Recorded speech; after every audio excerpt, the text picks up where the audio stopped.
मेरा नाम कोमल है। मेरे अब्बा मेरे बचपन में ही फोत हो गए थे। तब से हमारे घर का गुजारा अब्बा की पेंशन पर हो रहा था। ये शुक्र था कि मेरे अब्बा सरकारी इदारे में जॉब करते थे और मेरी अम्मा को हर महीने उनकी पेंशन मिल जाया करती थी, वरना आज के दौर में कौन किसी का साथ देता है। मेरी अम्मा ने हमें माँ और बाप दोनों ही बनकर पाला था। मेरी एक बड़ी बहन थी जिसकी एक टांग पोलियो की वजह से खराब थी और वो अम्मा के साथ घर में होती थी। मेरा एक भाई भी था। भाई और हम दोनों तालीम हासिल कर रहे थे। अब्बा की पेंशन से हमारे घर के अखराजात बड़ी मुश्किल से पूरे होते थे। मुझे आज भी वो दिन याद है जब मैंने एफए मुकम्मल किया था और अपनी गली में बने एक प्राइवेट स्कूल में टीचर की जॉब के लिए इंटरव्यू देने चली गई थी। इंटरव्यू के बाद मुझे टीचर की जॉब मिल गई थी और प्रिंसिपल ने बताया था कि मुझे माहाना 3,000 रुपए तनख्वाह मिलेगी। मैंने अपने घर दाखिल होते ही अम्मा को बताया कि मैं कल से गली की नुक्कड़ वाले स्कूल में पढ़ाने जाऊंगी। मुझे वहाँ 3,000 की जॉब मिल गई है। तब अम्मी मेरी तरफ हैरत से देखने लगी, फिर आहिस्ता से बोली कि हमारे खानदान में कभी किसी लड़की ने नौकरी नहीं की। लोग क्या कहेंगे कि इनके घर में खाने को नहीं है, अब बेटी बाहर जाकर कमाएगी। तब मैं अम्मी की बातों पर चिढ़ गई और गुस्से से बोली, ये लोग तब कहाँ थे जब हमारी महदूद सी पेंशन थी और महीने के आखिर में हमारे घर में आटा खत्म हो जाता था। तब मुझे पता है आप दुकान से किस तरह से आटा लेकर हमारे पेट भरती थी। उस वक्त तो ये लोग कुछ नहीं कहते थे, तो अब भी कुछ नहीं कहेंगे, और अगर कहते भी हैं तो सच्ची बात है। मुझे इन बातों की अब कोई परवाह नहीं है। मुझसे अब घुट घुट कर जिंदगी नहीं गुजारी जाती। मेरी बातें सुनकर अम्मी इंतहाई गुस्से में आ गई। तुमने कौन सा घुट घुट कर वक्त देख लिया है जो मुझे बातें सुनाई जा रही हो? अच्छा भला 3 वक्त का खाना पेट भर कर मिल जाता है तो फिर क्या मसला है तुम्हें? अम्मी, जिंदगी गुजारने के लिए सिर्फ 3 वक्त का खाना ही काफी नहीं होता, उसके साथ साथ और भी दीगर लवाजमात जरूरी होते हैं। अच्छा, तो वो लवाजमात मेरी रानी के लिए क्या हैं? अम्मी ने तंजिया कहा। तो मैंने कहा, अम्मी, कभी आपने सोचा है कि ये इतनी गर्मियाँ इतनी सर्दियाँ हम पर से गुजरी हैं? हमने कभी किसी साल भी नया सूट नहीं बनवाया, हमेशा लोगों के उतरे हुए सूट पहने। पिछले 2 सालों से मैं एक ही जूता मुरम्मत करवा करवा कर पहन रही हूँ। मेरा स्कूल का यूनिफॉर्म आपने कभी भी नया नहीं बनवाया, वही पुराना घिसा पिटा यूनिफॉर्म जिसे नील लगा लगा कर मैं नीला ही करती रही हूँ, लेकिन वो कहीं से भी नया नहीं लगता। मेरे साथ की लड़कियां नए स्कूल बैग के साथ आती हैं, लेकिन मैं वही लंडे के पेंटों से बनाए स्कूल के बैग लेकर जाती रही हूँ। लेकिन अब बस बहुत हो गई। मेरा भी दिल चाहता है कि मैं अच्छे कपड़े पहनूं, मेरे पास एक अच्छा सा बैग हो। अम्मी मेरी बातें गौर से सुनती रहीं और फिर खामोश हो गईं। वो खामोश हुई तो मुझे लगा कि वो रजामंद हो गई हैं, लेकिन जब शाम को भाई आए तो अम्मी ने मेरे बारे में उनसे कहा कि ये प्राइवेट स्कूल में जॉब करना चाहती है। तो भाई गुस्से से आग बगोला हो गया। वो कहने लगा, कोई जरूरत नहीं है घर से बाहर कदम निकालने की, आराम से घर में बैठो। तब मैं एकदम गुस्से से बोलने वाली थी कि मेरी बड़ी बहन साजदा ने मुझे चुटकी काटी और खामोश रहने का कहा। मैं उसकी तरफ पलटकर बोली कि मैं कोई गलत काम नहीं करने जा रही। साजदा बाजी, मुझे आप चुप नहीं करवाएं तो अच्छा है। मैं सिर्फ इतना चाहती हूँ कि 2-4 पैसे जमा हो जाएं तो मैं आगे अपनी पढ़ाई का खर्चा खुद उठा लूंगी। तुमसे ये किसने कहा कि हम तुम्हें मजीद पढ़ाएंगे? बस एफए कर लिया है, यही बहुत है। मैं भाई को गुस्से से देख रही थी। मैंने कहा, मैं जानती हूँ कि हमारे घर के हालात ऐसे नहीं हैं कि मैं मजीद आगे पढ़ सकूं, इसलिए मैं अपना खर्च खुद उठाने के लिए जॉब करना चाह रही हूँ, क्योंकि स्कूल में एक तो तमाम लड़कियां ही होती हैं और दूसरा कोई टेंशन भी नहीं होती। अम्मी मेरी तरफ हैरत से देखने लगी और बोली, लेकिन तुम मुझे तो कुछ और ही कह रही थी कि मैं इन पैसों से अपने जूते और कपड़े खरीदूंगी, और भाई को देखकर तुमने अपना बयान तब्दील कर लिया है। मुझे तो तुम्हारी बातों की कुछ समझ नहीं आ रही। सुबह कुछ कहती हो, शाम को कुछ कहती हो। तब मैं गुस्से से बोली कि आपको तो हमारी किसी बात की समझ नहीं आती अम्मी, लेकिन भाई जान बहुत समझदार हैं, वो अच्छी तरह से समझ रहे हैं कि मैं क्या कहना चाहती हूँ। अम्मी, बिना तालीम के भी लड़की की कोई जिंदगी नहीं है। मेरी बात सुनकर भाई बोले, ठीक है, तुम स्कूल में जॉब कर लो, लेकिन याद रखो कि मैं कोई ऐसी वैसी बात ना सुनूं। अगर मैंने कोई ऐसी वैसी बात सुनी तो याद रखना वो दिन तुम्हारी जिंदगी का आखिरी दिन होगा। بھائی کی بات کڑوی تو تھی، لیکن میں نے اس وقت خاموش رہنا ہی بہتر سمجھا، کیونکہ اگر میں تھوڑا سا بھی مزید بولتی تو ہو سکتا تھا کہ میرے غیرت مند بھائی کو بہت تکلیف ہوتی، اور اب جو مجھے جاب کی اجازت ملی تھی اس سے میں ہاتھ دھو بیٹھتی۔ میں کمرے میں آئی تو نہ جانے کیوں میری آنکھوں میں آنسو آ گئے تھے۔ میری بہن کہنے لگی، پگلی اب کیوں روتی ہے، اب تو بھائی نے بھی اجازت دے دی ہے۔ میں نے آنسو پوچھتے ہوئے کہا کہ مجھے بھائی کی سمجھ نہیں آتی، وہ خود تو جو مرضی کرتے رہیں، لیکن بہنوں کے حوالے سے یہ کیسی سوچ رکھتے ہیں۔ میں باہر جاب کرنے کے لیے اور اپنے حالات کو سیدھا کرنے کے لیے یہ سب کر رہی ہوں، اور میرا بھائی سمجھتا ہے کہ میں باہر اس آزادی کا ناجائز فائدہ اٹھاؤں گی۔ بھلا ایسے بھی بھائی ہوتے ہیں کیا؟ میں نے دکھی لہجے میں کہا تو میری بہن ساجدہ مجھے گلے لگا کر تسلی دیتے ہوئے بولی، چلو کوئی بات نہیں، دل پر مت لو، اتنی سی بات پر دل برا نہیں کرتے۔ اور پھر وہ اپنی چارپائی پر جا کر سلائی کڑھائی کرنے لگی۔ بہرحال میرے لیے یہی کافی تھا کہ مجھے بھائی اور امی کی طرف سے اجازت مل گئی تھی۔ اب مجھے کل اسکول جانے کی ٹینشن ہونے لگی، کیونکہ میرے پاس کوئی بھی اچھا سوٹ نہیں تھا جو میں پہن کر جاتی۔ میں نے اپنی فکر مندی کا اظہار جب اپنی بہن ساجدہ کے سامنے کیا تو وہ مسکراتے ہوئے کہنے لگی، اس کا ایک حل ہے۔ تو میں ان کی طرف حیرانگی سے دیکھنے لگی، تم اپنے کپڑوں کے اوپر میرے گرے کلر کا عبایا پہن جایا کرو اور اس کے اوپر سٹالر لے لو، یوں تمہیں اس کا بہت بڑا فائدہ ہوگا۔ میں منہ بناتے ہوئے بولی، بھلا اس کا کیا فائدہ ہوگا، جب کپڑے ہی نظر نہیں آئیں گے؟ تب وہ ہنسنے لگی، پاگل لڑکی، تمہیں فائدہ یہ ہوگا کہ روز روز نئے کپڑے بنانے کی جھنجٹ سے تم آزاد ہو جاؤ گی۔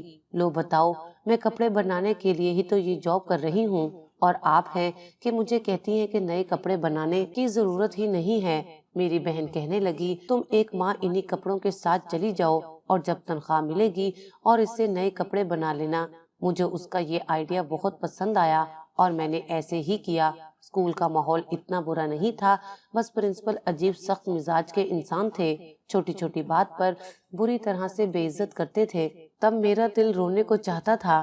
جب مہینے کے آخر میں مجھے تنخواہ ملتی تو میری سب پریشانیاں خوشی میں تبدیل ہو جاتی۔ میں نے اپنی تعلیم بھی جاری رکھی ہوئی تھی، لیکن میری تنخواہ بہت کم تھی، جس کی وجہ سے مجھے تنکا جوڑ کر بھی بچت نہ ہو پاتی تھی۔ بس میں نے پہلے مہینے ہی اپنے لیے نئے سوٹ خریدے تھے، اس کے بعد میری ساری تنخواہ میری پڑھائی پر خرچ ہو رہی تھی۔ نئے کپڑے اور جوتوں کی چاہت تو ایک حسرت ہی بن کر رہ گئی تھی، لیکن ساجدہ باجی کے پلان نے میرا بھرم قائم رکھا تھا، ورنہ تو میری ساری تنخواہ نئے کپڑے اور جوتوں میں لگ جاتی اور میرے ہاتھ کچھ نہ آتا۔ میں بس یہ چاہتی تھی کہ میں اتنا پڑھ لکھ جاؤں کہ میں اچھی نوکری حاصل کروں۔ اسی تنگدو میں سوچو وچار کرتی رہتی اور اپنی پائی بچا کر رکھتی، کیونکہ میں نے دیکھ لیا تھا کہ اسکول جاب میں آپ چاہے کتنی ہی محنت کریں، لیکن آپ کو اس کا اچھا صلہ اچھی تنخواہ کی صورت میں نہیں دیا جاتا، بلکہ ان مالکان کا جب دل چاہتا ہے چھوٹی سی غلطی پر آپ کو اسکول سے باہر کا راستہ دکھا دیتے ہیں، اور وہ آپ کی ساری محنت جو آپ نے اسکول کے بچوں پر لگائی ہوتی ہے وہ مٹی میں مل جاتی ہے۔ اس کا اندازہ مجھے اس وقت ہوا جب میں نے اپنے اسکول کی 2-3 ٹیچرز کو، جن کو یہاں پر تقریباً 1 سال ہو چکا تھا، ایک معمولی سی غلطی پر انہیں اسکول سے نکال دیا گیا تھا، اور جب وہ روتے ہوئے یہاں سے نکلی تو مجھے اس بات کا افسوس تھا۔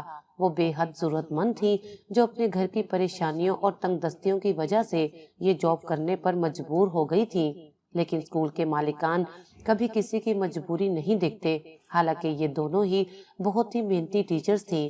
ان کے اسکول سے نکلنے کے بعد جو پہلی سوچ مجھے آئی وہ یہی تھی کہ مجھے اسکول کی جاب تک خود کو محدود نہیں رکھنا چاہیے، بلکہ ساتھ ساتھ کوشش کر کے اگر کہیں اچھی جاب ملتی ہے تو مجھے وہ بھی کر لینی چاہیے۔ لیکن مسئلہ یہ تھا کہ مجھے اسکول کے علاوہ کسی اور جگہ پر جاب کرنے کی اجازت نہیں ملنی تھی۔ وقت اپنی دھیمی دھیمی چال کے ساتھ چلتا رہا۔ میرا BA مکمل ہونے والا تھا جب ساجدہ باجی کا رشتہ آ گیا۔ میں نے پہلی بار زرد چہرے والی اپنی ساجدہ باجی کے چہرے پر خوشی کی ایک لہر اٹھتے دیکھی تھی۔ تب میں نے دل سے دعائیں کی کہ یا اللہ، ساجدہ باجی اپنے گھر میں خوش رہیں اور وہ خوشیاں جو اس گھر میں رہ کر بھی کبھی نہیں دیکھ سکی وہ سب انہیں اپنے اگلے گھر میں مل جائیں۔ یہ رشتہ نہایت مناسب تھا۔ وہ لوگ ہماری ہی طرح کے تھے، نہ زیادہ امیر اور نہ ہی زیادہ غریب۔ ان کے ہونے والے شوہر ایک فیکٹری میں ملازم تھے۔ فیملی بھی کوئی خاص بڑی نہیں تھی، तब अम्मी ने भाई से मशवरा करके बाजी का रिश्ता पक्का कर दिया और फिर आहिस्ता आहिस्ता साजदा बाजी के जहेज के लिए अम्मी ने जो पैसे थोड़े थोड़े जोड़ रखे थे उससे कुछ न कुछ सामान लाने लगी। लंबा चौड़ा जहेज तैयार करने की इस्तात तो हमारी ना थी, लेकिन जो कुछ हो सकता था वो उनके लिए किया गया। और यूं साजदा बाजी रुखसत होकर अपने ससुराल चली गईं। मैं उस रात अपने कमरे में फूट फूट कर रोई, क्योंकि मैं बचपन से अब तक साजदा बाजी के साथ ही सोती रही थी। हम दोनों बहनें हमेशा एक दूसरे के दुख सुख में साथ रहे थे, लेकिन आज मैं अकेले रो रही थी। वो मुझे सीने से लगाकर चुप कराने वाली साजदा बाजी, जो हमेशा मुझे तसल्ली देकर मेरी उम्मीद और हौसले को बढ़ा देती थी, आज वो मुझे कहीं नजर नहीं आ रही थी। ऐसे में मैंने उनकी खुशियों भरी जिंदगी के लिए ढेर सारी दुआएं मांगी, लेकिन शायद मेरी दुआओं में असर नहीं था। इसीलिए एक माह के अंदर अंदर ही साजदा बाजी की शादीशुदा जिंदगी में हम दिन रात कयामतें देख रहे थे। इससे पहले तो हमें कभी अपनी बहन की किसी भी कमी का एहसास ना हुआ था, लेकिन उनका शोहर उन्हें उठते बैठते कभी लंगड़ी तो कभी माजूर कहकर उन्हें जहनी अजियत देता रहता, और बहनोई का ऐसा बार बार कहने पर हमें भी एहसास हुआ था। हालांकि इसमें साजदा बाजी का कोई कसूर नहीं था। कसूर अगर था वो भी तो सिर्फ ये कि वो एक टांग से सही चल नहीं पाती थी, यानी उनकी एक टांग पोलियो की वजह से छोटी रह गई थी और उनकी चाल में थोड़ा सा फर्क आ जाता था। लेकिन अगर वो ऊंची हील वाला जूता पहन लेती तो ये फर्क भी खत्म हो जाता। लेकिन मेरे बहनोई उठते बैठते उन्हें ये ताना देते रहते और मेरी बहन अक्सर इन बातों को सुन सुनकर रो पड़ती। अल्लाह ने उनको ऊपर तले 3 बेटियां भी दे दी और एक दिन उनके खावद ने बगैर किसी वजह के उन्हें खड़े खड़े 3 तलाकें दे दी। तब वो अपनी बेटियां लेकर हमारे घर आ गईं। भाई की शादी उस वक्त हो चुकी थी और मेरी भाभी जुबान की नहीं बल्कि मिजाज की भी इंतहाई तेज थी। साजदा बाजी जब अपनी 3 बेटियों के साथ हमारे घर आईं तो भाभी का मूड बेहद खराब रहने लगा। इन्हीं हालात में मेरा भी निकाह एक जगह पर हो गया, लेकिन मेरी रुखसती ना हो सकी क्योंकि मेरा होने वाला शोहर बाहर चला गया था और वहां से उसने 6 महीने के बाद बगैर किसी वजह के मुझे भी तलाक भेज दी थी। इस दौरान मैंने बहुत सारी छोटी छोटी नौकरियां की, क्योंकि अब भाई ने मुकम्मल तौर पर हाथ खींच लिया था और अम्मी तो भाभी की ही जुबान बोलती थी। वो हमारी दिल आजारी तो कर लेती, लेकिन अपनी बहू को कुछ ना कहती और हर वक्त अपनी बहू की साइड लेकर हम दोनों बहनों को जलील करती रहती। साजदा बाजी ने कपड़ों की सिलाई का काम पकड़ लिया था, लेकिन उनकी सेहत इजाजत नहीं देती थी कि वो ये काम मुसलसल करें। दूसरी तरफ भाई ने साजदा बाजी को अलग कर दिया था और उन्हें ऊपर वाले पोर्शन में एक कमरा दे दिया। मैं अम्मी पर बहुत खफा हुई कि साजदा बाजी को आपने अलग तो कर दिया है, लेकिन वो अपने घर का निजाम कैसे चलाएंगी? ऊपर से आप बिजली और गैस का बिल भी उनसे ले रहे हैं। ये तो शदीद नाइंसाफी है। ये बात मैं अम्मी से कर रही थी, लेकिन मेरी भाभी ने सुन ली और फिर मेरी शामत आ गई। भाभी के जरिए ये बात जब भाई तक पहुंची तो उन्होंने मुझे साफ साफ कह दिया कि अगर तुम्हें ज्यादा ही हमदर्दी है तो उसका खर्चा तुम उठा लो, मैं उसकी जिम्मेदारी नहीं उठा सकता।